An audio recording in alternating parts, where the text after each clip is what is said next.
The markets experienced a bit of a flash crash last week when Chairman Powell got up there and announced that, yes, they're going to cut interest rates by 25 basis points, but the dot plot has been revised. Some of his comments also indicated that, the future pace of interest rate cuts could very possibly be much slower than the market was previously expecting, as they're going to be very data-driven.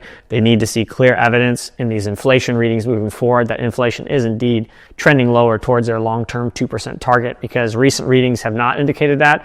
They've indicated inflation has stagnated around the 2.7 to 3%, maybe a little over 3% rate, depending on the exact metric you're looking at. In fact, even a few of the metrics indicated some slight acceleration recently.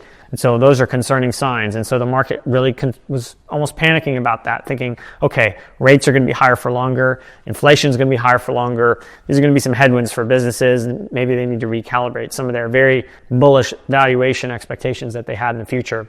On top of that, there's the inflationary concern that Donald Trump's tariffs he's planning to put on some of the U.S.'s trading partners next year, especially China, for example, could be really disruptive, because that could actually be inflationary in nature. Now, of course, there's a huge debate on that. I'm not going to get into the politics here, because obviously there are some arguments, good arguments, in favor of tariffs and some of Trump's overall policies. But regardless, there were concerns from the market that this could be inflationary.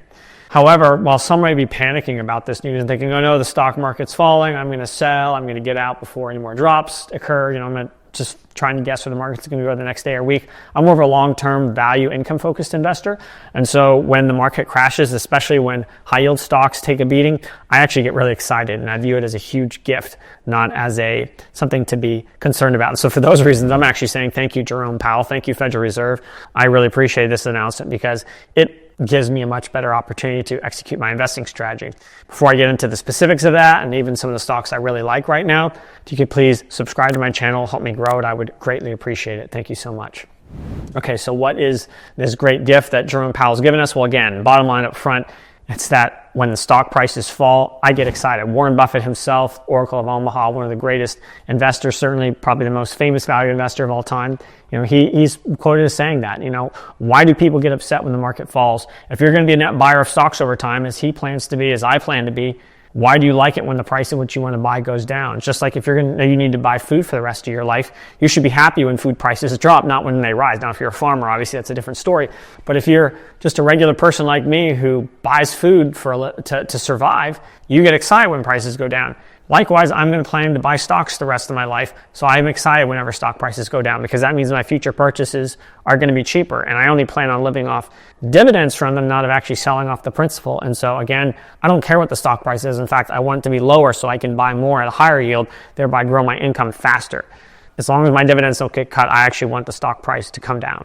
And so again, this is a big gift for me. I'm very excited about it. And on top of that, not only for my purchases, but many of the companies I own actually buy back their own stock as well. And so that means their buybacks are going to be more creative. And so again, they're going to be able to lower their payout ratios faster by buying back more of their stock, which should lead to higher dividends down the road, because again, they're not paying out as much in dividends, so they're retaining more cash flow. They can reinvest in the business or grow their dividends faster. And so again, lower stock prices, as long as everything else is equal, are great for me. And so again, I'm pretty happy about this.